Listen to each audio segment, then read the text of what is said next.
67.6% ધોરણ 10 નું પરિણામ જાહેર થઈ ચૂક્યું છે। સૌથી વધુ પરિણામ સુરત જિલ્લાનું આવ્યું છે। સુરત જિલ્લાનું પરિણામ 71.77% આવ્યું છે, તો ધોરણ 10 માં સૌથી ઓછું પરિણામ નર્મદા જિલ્લાનું આવ્યું છે। નર્મદા જિલ્લાનું કુલ પરિણામ 32.56% આવ્યું છે। પાસ વિદ્યાર્થીઓની સંખ્યા છે 63.62% વિદ્યાર્થીઓએ 10મા ધોરણની પરીક્ષા પાસ કરી છે, તો વિદ્યાર્થીનીઓએ 10મા ધોરણની પરીક્ષામાં પણ બાજી મારી છે। 72.11% વિદ્યાર્થીનીઓએ 10મા ધોરણની પરીક્ષા પાસ કરી છે। ગુજરાતી માધ્યમનું પરિણામ 52.54% છે, હિન્દી માધ્યમનું પરિણામ 68.1% અને અંગ્રેજી માધ્યમનું પરિણામ 88.84% જાહેર થયું છે। 27 ઉમેદવારોનું સમગ્ર પરિણામ રદ કરવામાં આવ્યું છે, તો 61 ઉમેદવારોનું જે તે વિષયનું પરિણામ રદ કરવામાં આવ્યું છે।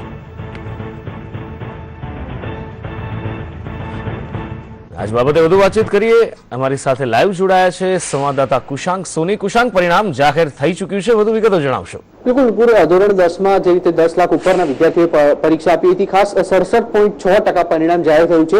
સંદેશ ન્યૂઝ દ્વારા અગાઉ જે અહેવાલ પ્રસારિત કરવામાં આવ્યો તેમાં પણ જણાવવામાં આવ્યું હતું કે આ વર્ષનું જે પરિણામ છે તે 60 થી 70% વચ્ચે રહેશે અને જે રિઝલ્ટ છે તે 67.6% જાહેર થયું છે। ખાસ વિદ્યાર્થીઓની વાત કરીએ તો 63.62% વિદ્યાર્થીઓ આ પરીક્ષામાં ઉત્તીર્ણ થયા છે।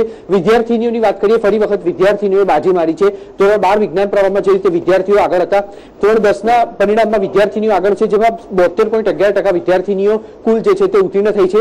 સૌથી વધુ પરિણામ ધરાવતા જિલ્લાની વાત કરીએ તો સુરત જિલ્લાનું સૌથી વધારે પરિણામ નોંધાયું છે, જે 71.77% નોંધાયું છે। આ ઉપરાંત સૌથી મહત્વપૂર્ણ વાત એ છે નુપુર કે ગુજરાતી, હિન્દી અને અંગ્રેજી માધ્યમના વિદ્યાર્થીઓએ બાજી મારી છે અને અંગ્રેજી માધ્યમનું પરિણામ જે છે તે 88.84% નોંધાયું છે, જેની સામે ગુજરાતમાં જ ગુજરાતી ભાષાનું જે પકડ છે વિદ્યાર્થીઓની તે ક્યાંક ને ક્યાંક જતી હોય તેવું લાગી રહ્યું છે, કારણ કે ગુજરાતી માધ્યમનું પરિણામ 52.54% આવ્યું છે। આમ ગત વર્ષની સરખામણીએ આશરે 13% પરિણામ જે છે તે વધુ નોંધાયું છે। નુપુર જી કુશાંક, સમગ્ર માહિતી બદલ આપનો આભાર।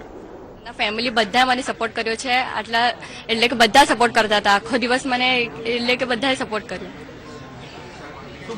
મારે કોમર્સ લઈને MBA કરવાનું છે।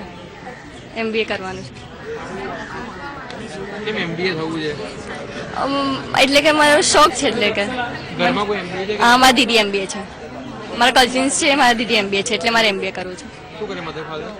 મારા પપ્પા એટલે ડેકોરેશનનો ધંધો કરે છે, આખો દિવસ મજૂરી કરે, એટલે અમને પણ શોખ છે કે મારા પપ્પાને કંઈક કરીને દેખાડો, એટલે મારા મમ્મી પપ્પાનું, સ્કૂલનું, મારી ફેમિલીનું નામ રોશન કરું।